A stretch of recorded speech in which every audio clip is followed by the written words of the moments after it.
Let me welcome all the participants to this webinar, Impact of the RBI Measures on the Banking Auditors. We have the expert speaker today, C.H. Charanjit Atra.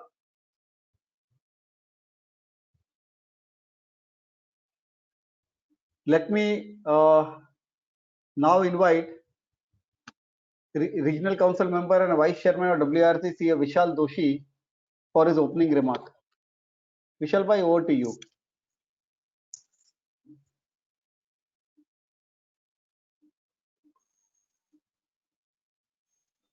So he is not joined yet. Okay.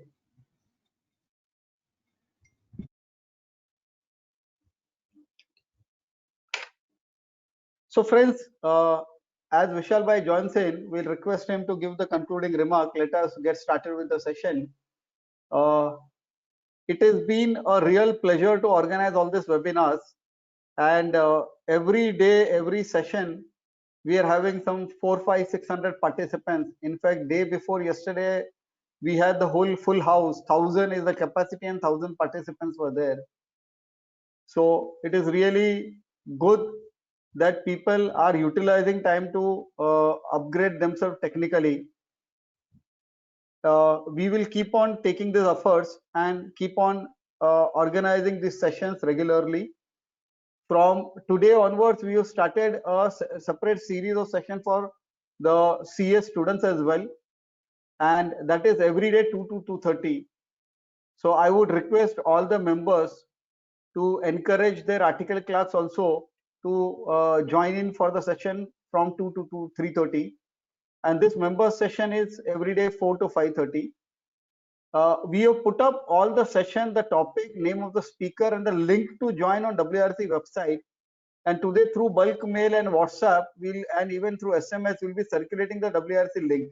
So you click on the link, you go to the WRC website, and there you can look at the program, and you can click onto the link and join the program and go to webinar. So that is what.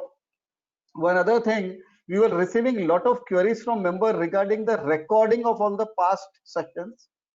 So the good news is all the recordings are now ready and they are uploaded on WRC website, and we will also be circulating the links to this recording through mass mail to all the members. The members can click the link, go and listen to the videos. So whatever it takes a little time, maybe a lag of 1 or 2 days for us to edit, update, and then upload, but then eventually all the videos will be available. So with that, let me now request the coordinator to introduce the speaker.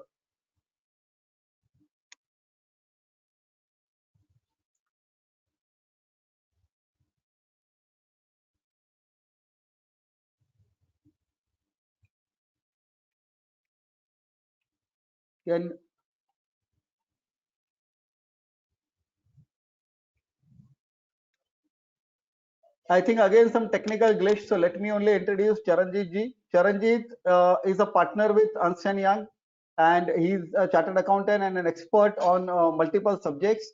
And he is readily accepted our invitation and agreed to be a faculty today. Charanjit, over to you. You can start. Yeah, thank you, Murtaza, and good evening to all of you. It's been an honor to speak on any platform provided by the Institute. And this is the first time I'm doing a webinar on the Institute platform, and let me tell you, it's working absolutely fine. I have done webcasts earlier on other platforms, but this is the first time I'm doing it with the Institute. Just to introduce myself, I'm a partner who leads the financial services accounting advisory practice within EY. I've been in EY for the past 5 years, but before that, I was with the ICC Bank Group for about 15 years, and obviously before that with KPMG and Matic, so forth and so forth. So about 20-25 years, absolutely banking and banking related stuff and doing all this. So today, we see what is happening across the globe and particularly in India. Particularly in the last couple of months, there have been various developments. We have been sort of looking around it. There have been a lot of discussions. There have been a lot of guidance sort of issued by the Institute. RBI has come up with various measures, and you must have read it. And we will discuss that in greater detail in some part of time and what impact it has. So today, as we go ahead the uh, in the session, what we are going to discuss more is about what are the regulatory reforms which have happened right now. I put it as a global reform because there are certain changes, certain measures taken by the regulators in India, which didn't have a precedent, so never done in the past, which have happened right now. Obviously, we all know what is happening on the coronavirus, and as we call it as COVID-19. It has and it will have a significant impact on the business, which will lead to impact on accounting and reporting, which will include accounting or Ind AS. Uh, in once it has an impact on business and accounting and reporting, there is definitely an impact on audit. As you see in the last 15 days or so, we have practically or we are under a lockout, and the lockout is supposed to last for another 5 days for a minute. There have been a lot of news and discussions that lifting of this lockout may not happen so quickly, or even if it happens, it will happen in phased manner. So there is going to be further lockout there, and definitely the year has ended. We all know, and there's going to be immense pressure on the preparer of the financial statements and to those who audit. As the title it goes, it says impact of RBI measure on banking auditors. When I say banking auditors, I'm going to discuss both banks as well as auditors or NBFCs. The same impact, what where some of a large sort of impact on audit procedures, which are going to happen for banks, may happen for NBFCs also. The NBFCs are widespread, and smaller NBFCs, larger NBFCs. Maybe there could be something different, but when we are going to cover all this, I think it makes a lot of sense to actually cover NBFCs along with it. Uh, I think most of you who are working in larger firms would have by now started auditing, or at least put in place an audit plan for what is going to happen, how will the audit, how is the data going to be shared. For me, I've been more of a preparer of accounts rather than an auditor. In my career with EY, I did auditing for about a couple of years to start with, and did audit some NBFCs and some banks. In my earlier stint with KPMG, Shankar from where I worked, where I did my articles, I have actually done a lot of bank audits. So I can actually, even when I was a sort of a preparer of accounts, I used to be audited, and I knew how the audit process is there. So today, I'm going to lay down certain aspects and saying what could be the impacts, what could be the audit report, how are we going to look at data auditors, how the accountants are going to look at all of the facts, and so forth and so on. So first, to start with this thing, let us look at what has been happening in the country on the regulatory reforms side. So if you look at key topics which have been used as we speak about, the Securities and Exchange Board of India has given some concessions to start with. Once depending on what now we call it as pandemic structure. It gave India INC more time for future planning. So now the deadline is 30th June, and so all companies have got additional 30 days to 45 days to file their annual returns. And as I understand, and as I'm looking in the market, people have extended their board meetings to May. So effectively, some good news here that we are going to get is some additional time to audit those statements, to prepare as well as audit financial statements, which is definitely going to help us prepare for that round. The other impact the relaxation given was on deferring the caro, or the new caro which came in by a year. And I think to whichever company's caro was applicable, those will be benefited, and that will definitely be an added advantage, because caro requires the auditors to do certain additional work over and above audit, and maybe that could be reduced to a certain extent, not to a full extent, because there are certain parts which is normally done without. So the RO would actually get some. Further, there have been certain relaxations on number of meetings that the independent directors to attend. So one of the relaxations which came back here was to say that if independent directors did not hold even one meeting last year, the same would not be seen in the file. But that is some relaxation given to the companies, and that itself, again, I believe would put some challenge to the audit committee, because of independent directors, certain decisions which require independent directors approval could not have been taken, would have been taken early, and we'll have to see how that pans out, and the audit process will be about. Also, certain fees have been waived for late filing during the period. Further, additional 6 months have been given to newly incorporated companies for filing the declaration of management business from the existing 6 months. So, net, if I have to talk about, there has been some relaxations coming from Securities and Exchange Board of India, and those are really, I would put as real welcome changes. Having given some time to the auditor, I am not here commenting to say whether it has been the time has been appropriate or non-appropriate, but it has actually given some to the auditor to put in more time and get the audit done.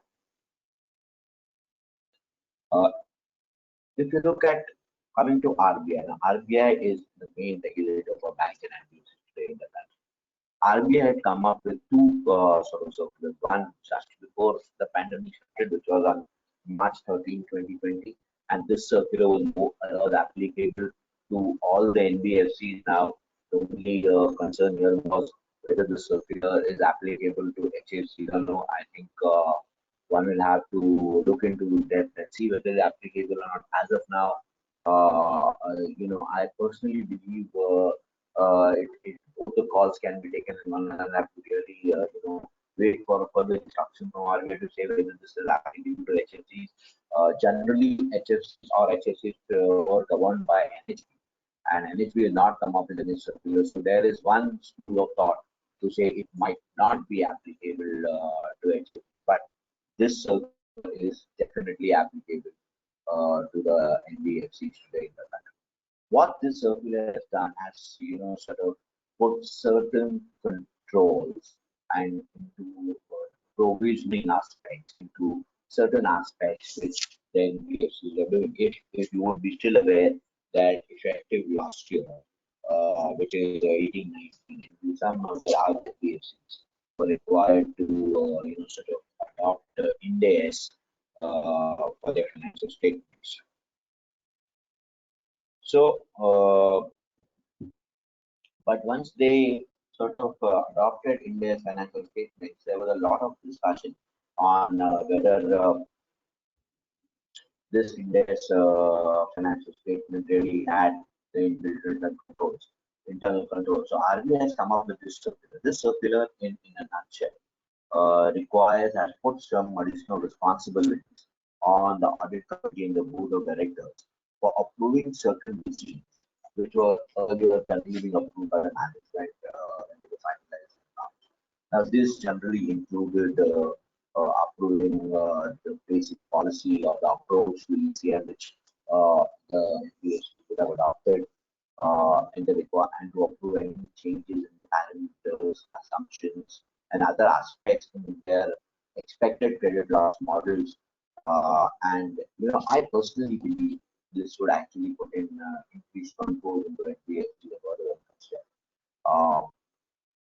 Also, the same circular required NBFCs to put in place what is called as a prudential floor, which meant that if your provisions under the expected credit loss models were lesser than the provisions required by the income recognition and asset classification classification norms of the Reserve Bank of India, an impairment, the excess of the provisions as per erstwhile requirements, less ECL provisions would need to be taken to an impairment reserve.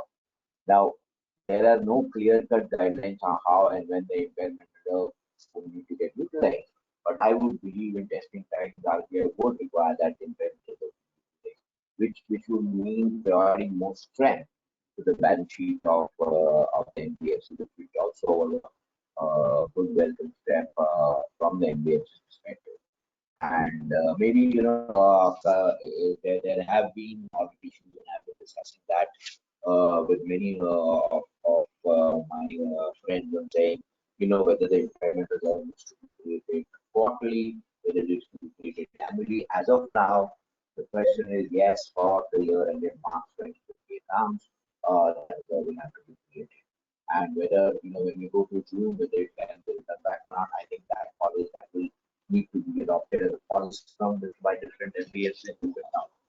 And one thing which I would be looking forward to from RBI is whether RBI is going to make this mandatory for the banks when the Ind AS for banks come. So there is something that we are looking forward. The other thing which the circular did was giving some benefit to the NBFCs with capital. Like banks, now NBFCs are also allowed to treat the excess in the fair value of the property, plant, and equipment, sort of an excess in the revaluation to the protection of 55% as tier 2 capital, which will mean that the capital position of the NBFCs would get strengthened. Also, there was some operational leverage or operational clarification given by the RBI circular, which also allowed certain ratios to be based on Ind AS numbers, which would clearly, I believe, will make life simpler for the auditors as well as. So, to an extent, I believe this circular brought a large number of changes before the COVID-19 struck out, and it was something which NBFC had to follow. Banks in India were not made popular. Particularly, the issue which now arises that there will be certain NBFCs which are subsidiaries of banks, and those NBFCs will have to follow those norms for consolidation. Now, those consolidation would happen under Indian GAAP numbers, but where we are a group auditor, the central auditor, we audit both the bank and NBFC. One will have to look at what is happening inside and how they're sort of meet the numbers for individual reporting. Similarly, on the 7th bi-monthly meeting of the Monetary Policy Committee was conducted on 27 March 2020 to make various resolutions in light of the current and evolving macroeconomic situation. Keeping in mind the urgency to address the stress in the financial condition caused by COVID-19, the Reserve Bank of India issued a statement on development and regulatory policies on 27 March 2020, ahead of the policy calendar. It actually discussed 3 areas that we could sort of discuss about. It was on liquidity management, regulation and supervision, and the third was on financial markets. Let me take you through one part of how the circular was structured. And this measures which were taken out by the Reserve Bank of India would have significant impact on both and significant impact on reducing certain stress caused by COVID-19, a significant impact on how the accounting is going to be done, and impact on how the audit process will take care of. So on the liquidity management, the first thing that the RBI did was on CRR, where it said that it will conduct auctions of targeted long-term repo operations of up to 3 years tenure for a total amount of 1 lakh crore at a floating rate linked to the policy report. It further said that the liquidity availed under the scheme by banks has to be deployed in investment-grade corporate bonds, commercial paper, and non-convertible debentures. over and over the outstanding level of the investment bonds as on 27th March 2020. Relief was also provided to banks on the classification of them. So essentially, what the RBI requires is, given some additional liquidity to invest in, various instruments issued by other companies. So in a way, providing liquidity to the system. But from an audit perspective, one will have to actually, look at the cash flow to see whether the funds raised in the market due to this long-term repose operation have been ideally invested into this sort of, investment in corporate bond. Now, this will be a new audit. So, the sort of impact is reviewed because for the 31st of March, you would have only 4 days to see whether actually any money was borrowed under this scheme and actually invested. But that would be a part of another audit scope which one will have to see. I believe there would be challenges in that because that it could happen that some money has been raised and not deployed till now. So one will have to look at the position of the fund to see whether the money has been properly deployed. So further, there were certain steps taken by the RBI in this circular, which actually will help to increase the liquidity in the system. Was one that CRR was reduced by 100 basis points to 3% of net money time liabilities, with the effect from the reporting in the fortnight beginning 20th March 2020. And this dispensation would be available for 1 year ending on March 2021 and will be liquidity symmetrically benefiting banks. Further, the requirement of even maintaining daily CRR balance was reduced from 90% earlier to 80% effective from the first day of the 14th fortnight of March 2020, March 2020. Now, this is also this dispensation is available only to 26th June 2020. So, effectively, the NDDL maintenance and all the stuff which actually comes as a part of reporting the long form audit report of banks will have to be taken care of by looking at this. So that will have to be necessarily planned and put into place. Now, as of now, I'm just discussing what board processes need to be done. As we go further, I will also discuss on what will be the challenges in doing this process and my view on how the auditor should do that. Further, this circular on the liquidity side also allowed banks under the marginal standing facility to borrow overnight into discretion by giving up to 2% of this of the statutory liquidity ratio, which is SLR. This limit would be increased to 3% with immediate effect. When I mean from the date circular, and I would believe this would also be applicable to 2020. Further, there have been other rates, the reverse repo rate, the policy repo rate have been reduced, and a lot of liquidity measures have been not liquidity per se. I think something one will have to look into while doing the audit under LR and also on the investment bit under the financial statements. So that would be increased audit scope or audits that the auditors have to do while doing this. On the regulation supervision bit, lending issues, and this is very critical, which all of you have be reading and thinking how we impact that. These lending institutions that are being permitted to allow moratorium for 3 months on the payment of installments with respect of all term loans outstanding as of March 2020. Accordingly, the repayment schedule and all subsequent due dates as of the tenure of the loans may be shifted across the board by 3 months. Interest shall continue to accrue on the outstanding portion of the period.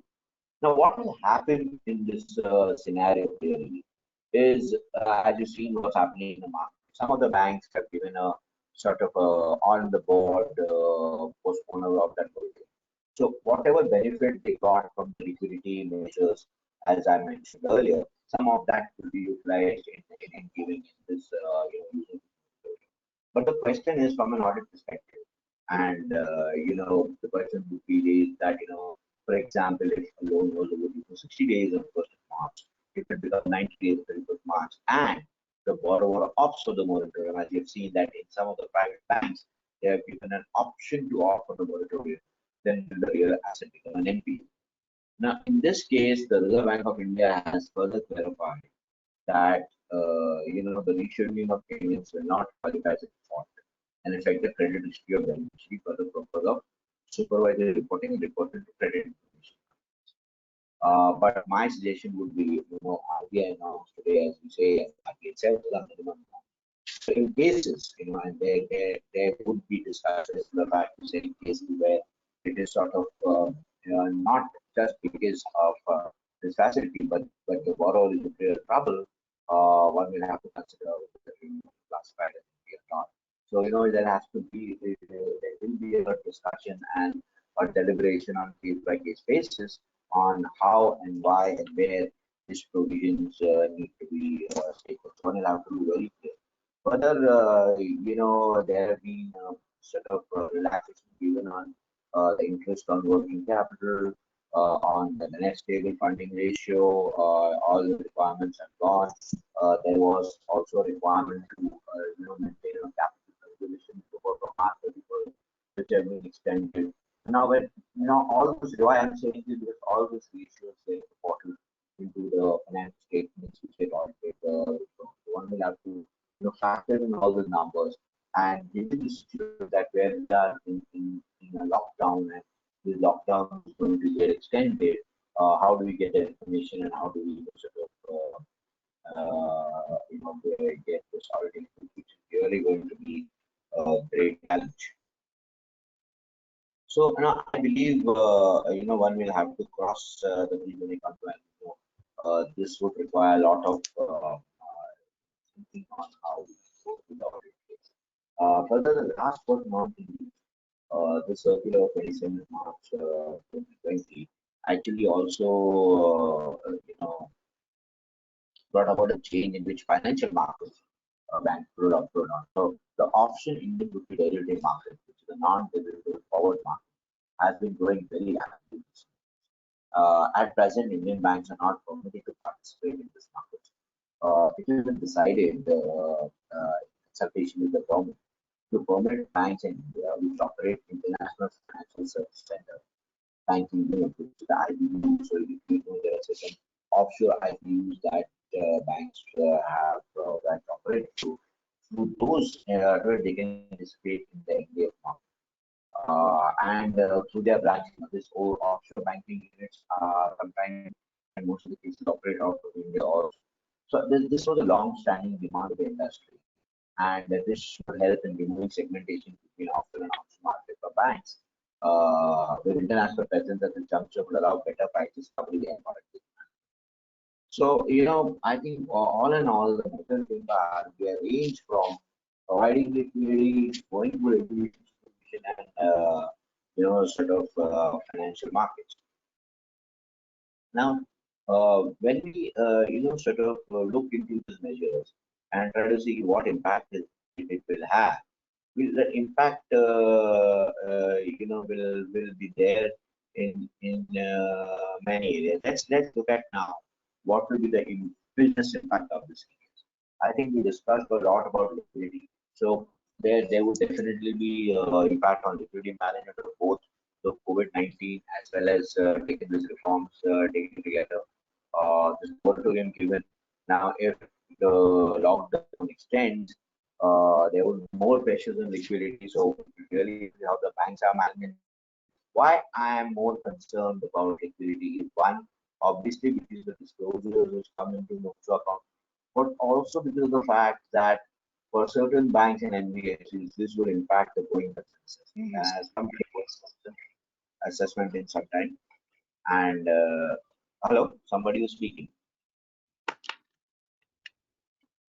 Okay, so the other impact that one could have was on loan covenant, which could get breached because of this moratorium and extension in payment for working capital, traffic and so on.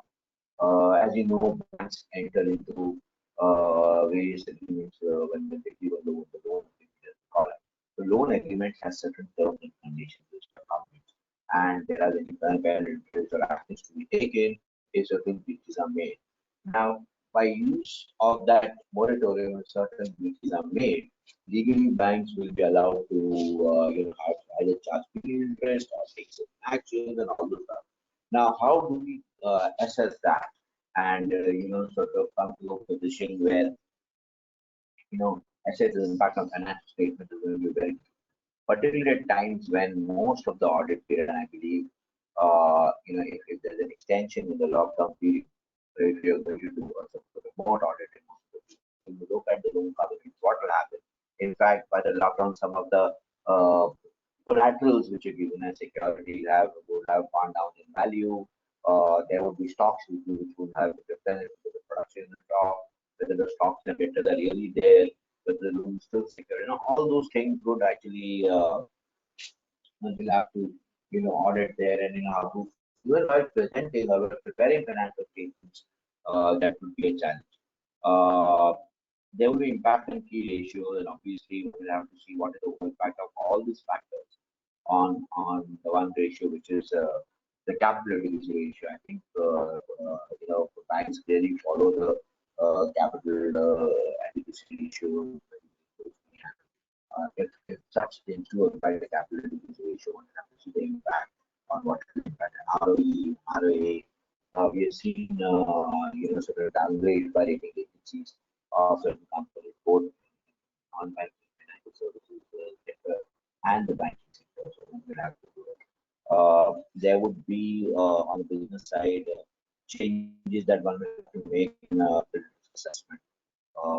As I said earlier, certain companies which have reached the lockdown period, they stopped production, have stopped sort of functioning. There would be additional cost for starting with the companies, particularly companies in the MSME and the SME sectors would have had a larger impact. And how will that impact get modified? You will be able to make appropriate provisions on that. How will the company look at it? Because this is clearly unprecedented. Even when we talk to look at 2008 2009 prices, that prices were more on liquidity, and one would say if the bank or HDFC has fund, it could still manage it. In this case, the issue is one doesn't know from the loan book how much the loan book would have got really impacted by what we're doing, and particularly when we're talking about the post balance sheet events or events happening after the balance sheet date. How do we assess that? Because some of the events which have happened. So, for example, this 20-day lockdown started from 24th of March. So, yeah, and it's going to end on 14th of April, and maybe there could be more or there is not more, we don't know. But if it is more about how it's impacting the credit risk that the bank is having, and do we need to factor in our outstanding loan? So, that is something that, we need to get evaluated, and that will be a great challenge for the auditors to assess how they can do it. Particularly, even if we follow RBI now, particularly, in the case of D2, D3, or D1, D2 categories, that are one, two, three categories, one needs to know what is the level of collateral that one has. Question is, well, in this case, we know what is happening in the real estate industry. We know what will happen with the stock prices and everything going down. And stock will very know whether they are in stock in good left. They will be there by the end of lockdown open. So it will be really a challenge there to assess what sort of collateral we have. And this kind of assessment would be very, very critical there. That's on the loan side. When you actually come to the investment side and the derivative side, we've seen how the interest rates are falling, and they're still falling as we talk about, and there's expectation that it will go down further. But which would mean that certain derivatives entered through by the banks and the NBFC would no longer stand the test of technical. Would that mean that there would be a P&L impact or there wouldn't be a P&L? But we'll have to actually revisit to change revisit the hedging strategies of each bank, and actually also look at what is and whether that needs to be changed the hedging strategies. and the consequent accounting treatment.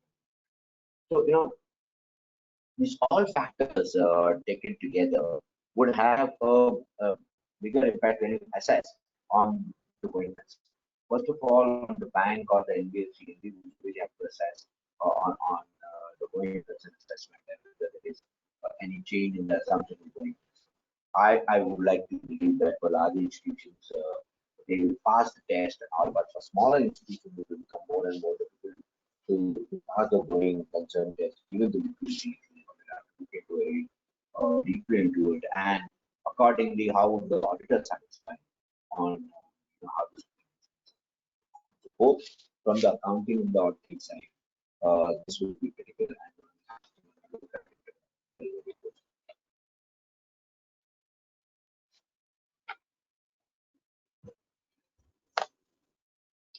Quickly on this, as I said, some of the companies in the NBFC sector have to publish the financial under Ind AS, and also most of the banks do prepare their pro forma financial statements and under Ind AS. Some of you must be helping them or assisting them in making it. There would be a lot of impact on Ind AS, and I will quickly run through before we actually icon what could be the audit issues emanating and internal control issues emanating from them, which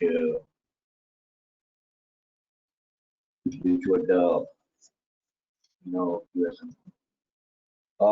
I think the largest impact that one would have would be on ECL, the expected credit loss, and the challenges there on the expected credit loss would be in respect of pooling and how you segregate your portfolio, how you segment your portfolio, given that most of the assumptions that you have been using in ECL would be vulnerable, and how do you get to that assumption? How do you re-verify those assumptions? I would suggest one has to look at basically segmentation into two broad categories. One category of where which is seriously impacted by the COVID-19 situation as and offset by the RBI measures, and the second category of where there is no hit, and look at those two categories separately. And maybe for the category where it has been impacted severely, one has to look at sort of a lifetime probability of default rather than non-probability of default. Similarly, on staging, there could be challenges because a 30-day norm will not be the only norm which can be justified for determining the significant increase in credit risk. One will have to also look at other qualitative factors for what is one will have to really look at a temporary relief versus SICR. If it is just a temporary relief, then you can continue that account in stage one. But otherwise, if it is not a temporary relief, it has to sort of go down the path of SSCR and get sort of qualified in stage two or classified in stage two. On the LGD side, which is loss given result side, I think the haircut that what you've been considering earlier on stocks or securities given by the borrower will have to take a larger haircut as because of this event. I believe, and there could be really larger losses than what have happened in the past. So one will have to take higher haircuts there. I don't believe that EAD there could be a major impact, but one will have to revisit the credit conversion factors in respect of the undrawn commitments, particularly for revolving facilities and for financial guarantees. Further, I think in spite of whatever models that management adopts for computing the macroeconomic factors, I think for determining the right provisioning as of March, one will have to consider a management overlay. I think on entire ECL, given the RBI circular on March 13, the auditors would rely more on the approach approved by the audit committee and the assumptions approved by the audit committee in the board rather than taking their own decisions. And I think that would be very critical, and they would require justifications. And one has to look for justifications from the management on any assumptions or the thing that they've been used. Similarly, this is the time when NBFCs will have to look at the business models for classifying a security as amortized cost or at fair value through other comprehensive income. Because the markets have changed. As we have seen, there has been a lot of volatility in the market. Right now, there has been the market is trading at 33% lower than what it was each week, and really from a liquidity perspective, this is a time when I'm very sure the business models will get revisited. Furtherly, further on the fair valuation bit again, because of such volatility in the market, one will have to really see whether the drop is permanent and the price reflected in the markets is the exit price as required by Ind AS 113. So one will have to look at all those factors on fair valuation. Uh, in addition to this, one could get into accounting issues like consolidation issues if the collateral is in the form of equity shares. I think some companies who have some banks or NBFCs who have given loans against shares and they're doing it there and because of a covenant getting breached or repayment not happening because if the company NBFC ends up holding shares of that company and gets into a position of control, then you may end up consolidating that company. In my experience, there have been instances in the past where lenders had to consolidate companies because of this matter. So one has to be particularly, pay attention to this question whether this really happened and whether there is any issue on consolidation. Obviously, taxation and modification of leases could be other, because again, this scenario could lead into a situation wherein leases are getting modified, and that could also have an impact on it. So, we had a business, we discussed about the business impact, we discussed about the India's impact. Now let us actually sort of go and look into what is going to have, what impact is going on this COVID-19 along with the relief measures provided by RBI going to impact it on the internal controls framework. I think, in my view, clearly entities will now have to implement new internal controls or modify the existing ones based on the current market situation. One, mainly from the fact that the preparation of the financial statements will happen from a remote scenario as it looks like. And once that happens, what are the controls that they put for preparation of financial statements? And accordingly, the audit teams will have to, in a way, sort of modify or try to put in new audit procedures which could help, which would, test those controls which have been put in. Now, and again, entities will need to now consider operating effectiveness of controls which they have put in, with very, very critical. Also, entities will have to assess any breakdown in the review type controls or the inability of the individuals to control duties because of absences. I think the entire closing process, which you have seen, starting from end of March to now, I think most of the closing processes happen at that point in time. And there have been absences. People have been working remotely, and the auditors would be key concerned and should ask entities to assess any breakdown in the review type controls. Have reviews happened properly? If they have not happened, and actually consider the audit risk there before applying a procedure and on an audit procedure on that. Because this sort of scenarios are really unprecedented. Nobody has tested technology even, though there have been certain good stories coming out, good things coming out saying the technology is working and people have been able to work. But still, from a control perspective, has the control been working? Have reviews been properly done? So forth and so on. One will have to see. Entities should also consider how a lack of information may affect management's ability to effectively operate controls and basically all this points written down on the slide is what the entity should do, and at the same time how the auditors gain comfort from all the activities that are done by entities and the entities assessment of those. So internal control becomes very critical at this point in time. And once we assess the effective of internal control from an accounting perspective as well as an audit perspective, will lead us into saying what sort of audit processes we need to do, and to what extent of audit we can do. Uh, if things open out and you can go physically and look at numbers, it would be a boon. But in case if that doesn't, now one will have to be prepared for saying how can we audit in remote scenarios, and what sort of uh, disclaimer that we need to give in case we need to have an audit opinion. So very critical before you start an audit plan to ask these questions to the management, say how they have assessed the internal effectiveness of the internal control and how their internal control framework is working. Because it is very important that entities ensure that they have properly designed and implemented controls, particularly related to the selection and application of the accounting and disclosure issues arising out of COVID-19.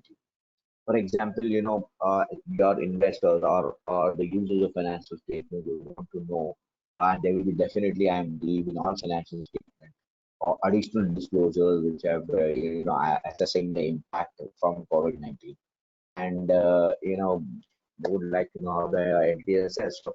And once those sort of disclosures are made in the financial statement, the question will be on how the auditors audited. So that perspective, it becomes very important for us as auditors, or for anyone, any auditors, any entities to actually review, the sort of the internal controls and their effectiveness, whether the internal control is working or not, and and based on that, we should set up or sort of align audit processes. Having discussed on the internal control framework, let us look at what are the key audit aspects that one will have to sort of look at the disclosure. I think over the past right now about 50 minutes, we have actually discussed about what are the relief measures, what are the impacts of COVID-19 and relief measures on the business, what are the impact of COVID and RBI relief measures on the Ind AS, on internal control. Let's look at what I believe is I've tried to put down something that could have challenges. I think one thing which I've been sort of harping right from the beginning of my presentation is on review of interest recognition as classification and provisioning uses. I like norms including NPA ratios. And again, I would like to bring to that point.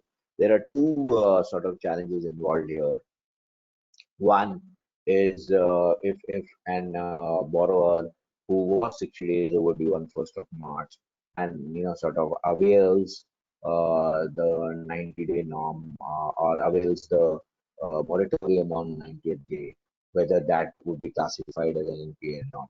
RBI has been very clear that that should not be considered a default, but one have to really look at whether it is default or this attempt is permanent in nature, and whether there is a real credit weakness in that company. And maybe again, I would like to say the RBI norm on minimum. So if you don't provide, it won't be a problem. But if the case is really bad, one will have to look at whether you require this to on an aggressive basis, making it an NPA.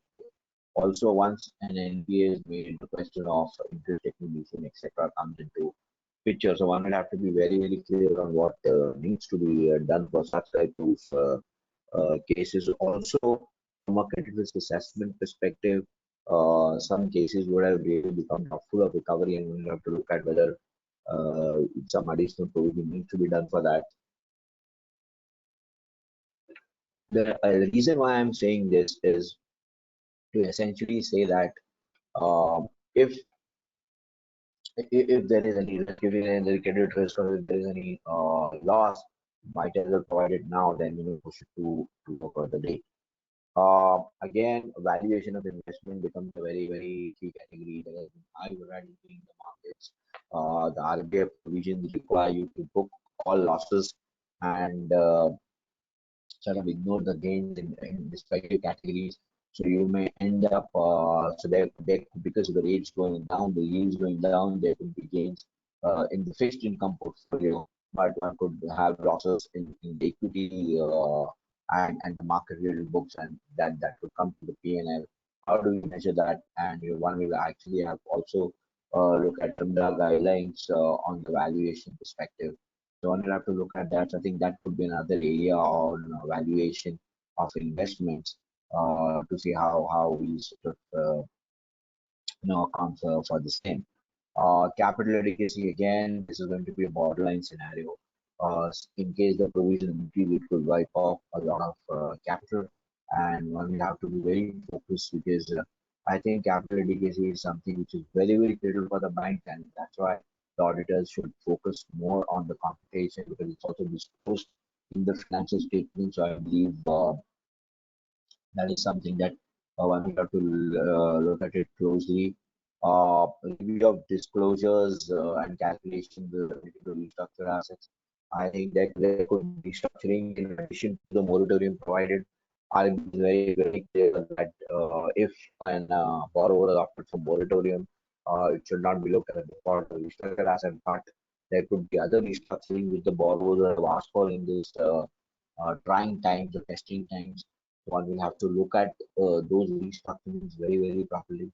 Book the loss that is coming because of the restructuring. Look at appropriate disclosures that one requires to make, particularly in respect of the COVID-19 circular, because as of now, though no disclosures have been recommended, but one would, from the users of financial statement, they would be nothing because of they would want to know that because of the COVID-19 situation, how the management responded to it. So I'm very sure some of the banks would want to put something or the other on COVID-19. One will have to look at how those disclosures are being made and that will not sort of hit on the true and fair view of the financial statements, particularly, and one will have to sort of go in depth for that. Uh, there were other audit considerations other than this 4 5 key areas that one needs to look into. And since the event of COVID-19 and the RBI measures just have a little bit of pre-year-end closing and post-year-end closing, so one will have to be very, very particular and look at things like going concern assessment, events occurring after the balance sheet date in a more detailed way, and whether the events which have occurred after the balance sheet date have a impact on the existing position.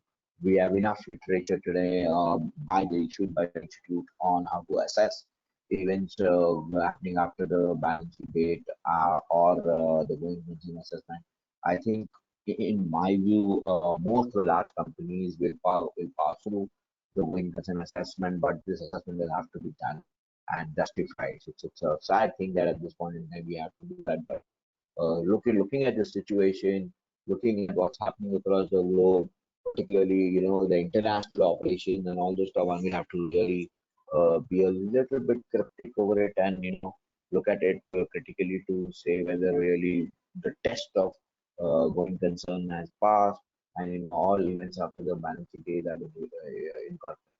And also by SEBI sort of changing the date for filing, financial statements have made the events after the balance sheet date more onerous, and one will have to really see the impact, and particularly not the impact only on the bank or the NBFC, but also the impact on the borrowers, what's happening, and and that gets linked to provisioning, and particularly in India, that will have to be clearly, anticipated. So that is something.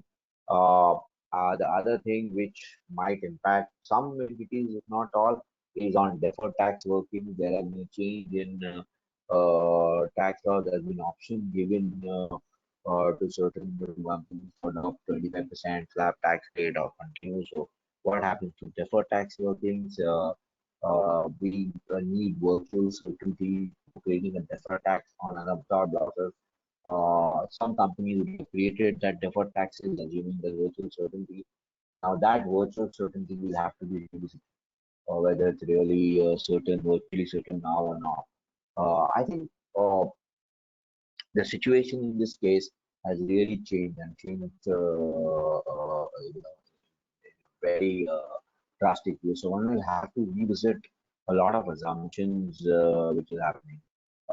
As I mentioned earlier, review of corporate governance and internal controls would be very, very critical because that is where some comfort the auditor will have to take from and design the audit procedures, particularly the effective internal control that has been sort of followed by the company. I think that becomes very, very critical.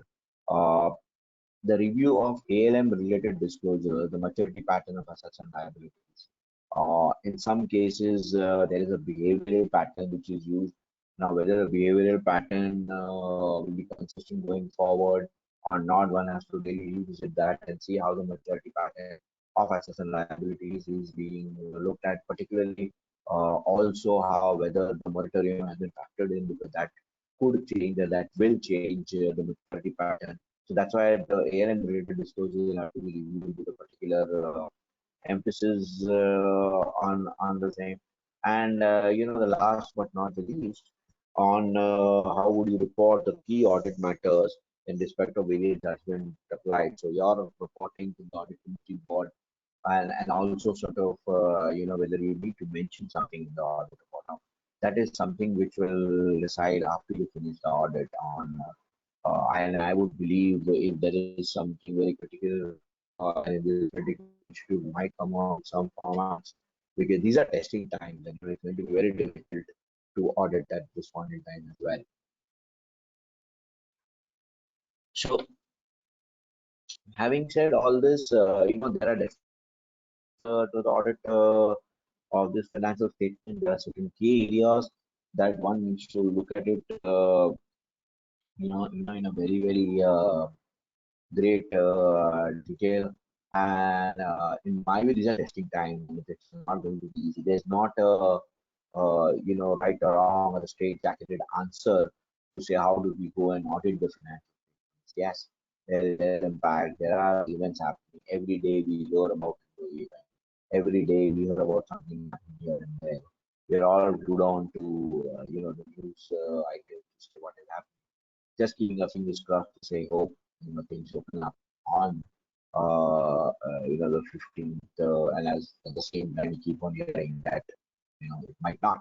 So one will have to just wait and watch and try to sort of complete the audit process remotely, and that will be key. I think the use of technology again would be the key.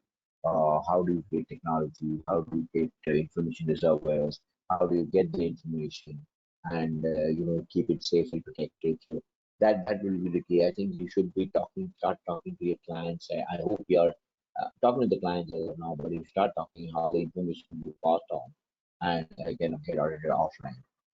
Traditional ways of auditing, like vouching and actual documents, taking it off would change now. And I don't know whether the change will be for good, but that is how it needs to be. And one will have to see how do we sort of put something in the report saying that in this times it's been difficult to audit. I mean, we'll have to wait and watch to see what happens. So events after happening after the balance date, the more longer the reporting period, the more longer one will have to look at the period and see if that has any impact on uh, the conditions existing on the balance sheet. So that becomes more and more challenging. Having said that, I have this one slide on saying what how do I summarize on what audit team should do.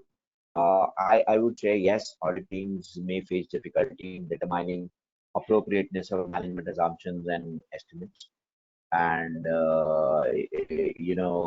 one will have to sort of rely on management judgment and ask management to prepare proper justification notes and maybe see how those justification notes justify the various assumptions. Then looking at certain logistical issues. Again, when teams may be unable to complete the audit procedures in a timely manner and, and obtain sufficient and appropriate audit evidence. Even there, one will have to, look at situations where how do you, sort of obtain audit evidence, and how do you make your work papers proper, so that so that you get a comfort that you perform your duties properly. So those are two major challenges that we working will face. In addition to the individual areas that I have sort of pointed out in for auditors. Just to put some of my thoughts into this, and figure out what the auditors should do. I think I have put certain pointers here which I think auditors should consider and see if they are helpful. Uh, I think they should identify impacted audits. I think from companies that you audit, one should, or the banks that you're auditing, you should figure out which are the areas which have been impacted, and figure that out. That would help you to uh, categorize audits. I mean, when we are trying to categorize audits, our areas in audits. When I mean categorize audits, it would mean areas in categorizing audit. So when we're categorizing different areas into material but not significant, or material and significant for the group opinion and all those stuff. And based on that, apply audit procedures. Uh, Consider wider applications for the audit report, like going concern cases, wider accounting effects, disclosures, pre-audit methods, etc. Uh, I think one will have to discuss with the management on reporting timescales, and set up a proper timeline when you would get the information, and how much time will you take to look at the information and turn it around for that information to do. Uh, and obviously, one will have to look at alternative activities to demonstrate the review and evaluation of a component team where originally visit of the group auditor was planned. So, I think we have to look at alternative procedures, alternative things that we could do, which we would have done earlier when a particularly visit was planned by an audit team or any group auditor. So I believe when you take these points and look at them physically, talk to your client very quickly, agree timelines, specify areas which you think are high risk and not some of the areas I've discussed. If based on your evaluation of the balance sheet, if you believe that there are certain other areas which you want to look into, please identify those areas and look into them. And I think if you look at the theme of the entire thing which I've spoken in the past 1 hour or so, the theme emanating is to say yes, there are going to be challenges. There have been regulatory changes which have happened. Good from a business perspective, challenging from an audit perspective, uh, and that it's going to definitely impact the way you do audit, and you've done audit in the past. You have to look at alternative procedures to do an audit. Use technology to get the audit done. I think very importantly, last but not the least, assessment of internal control procedure is very clearly. You need to look at what internal control did the client follow, and whether that was look at analysis, analytical procedures as we call it, as a key for determining. Because in my experience, both as an accountant and as an auditor, analysis of numbers have actually shown sometimes a lot of information on the finance, a lot of errors. So analysis of numbers, and trying to see whether numbers reported are right or not becomes very looking at disclosures in detail. Uh, is something which needs to be looked at. Yes, these are testing times, and there will be impact on how and what we audit. And I believe, but as a profession, we would take this challenge up and come out successful as we have done always. Thank you so much for attending this webinar. I heard that my voice wasn't clear in between, but I think some of you would have got it properly. Happy to take questions that you may have. We still have some 20 minutes more to go, and happy to answer any questions. You can send your list of queries, and I will try to address as much as I can. Uh,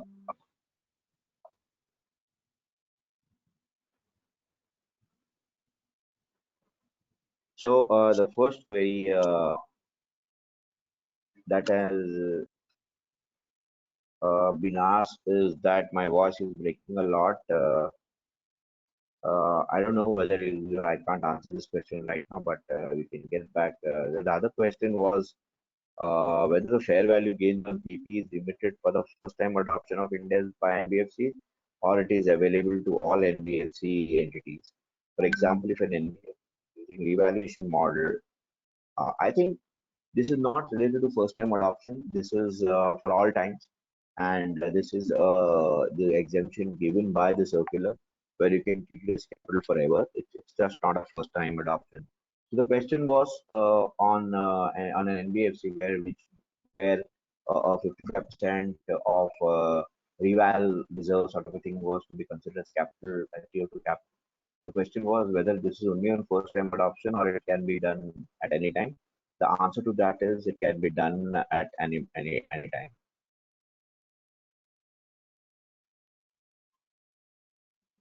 The other question was whether the interest on term loans also been deferred. The answer is yes. The interest on term loan has also been deferred. The option has been used. So the public sector banks, I hear most of them have given a broad-based extension to everybody. On the private bank side, they have given the option to the borrowers to use it, and that option has been exercised. Uh, I think that was the queries I had. Any other queries which you can take up?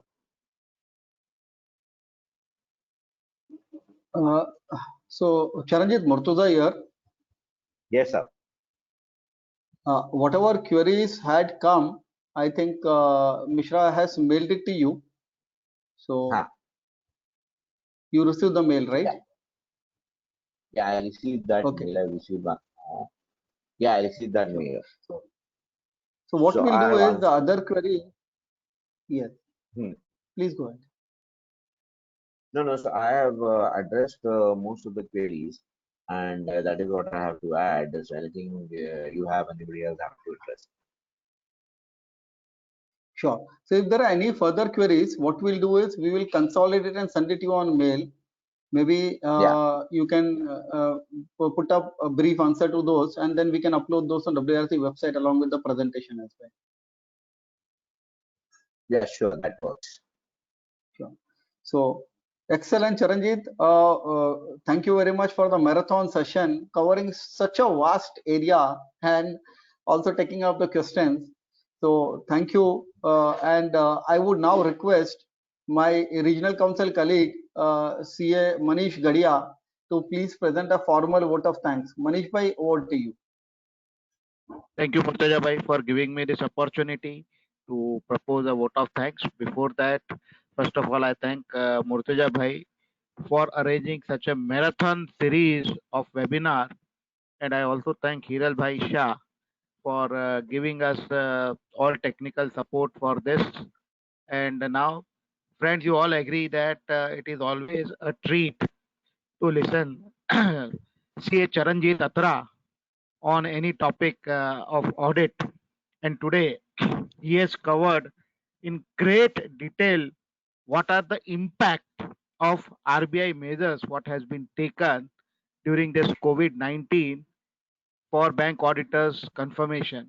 So I request all of you to carry with this loud applause, and thank you, Charanjit Ratra sir. And again, we will listen to you tomorrow. Thank you very much. Thank you, Manish bhai. And I also want to record my appreciation for CS Sanjay Nikam, who joined us as a coordinator today. Sanjay, thank you.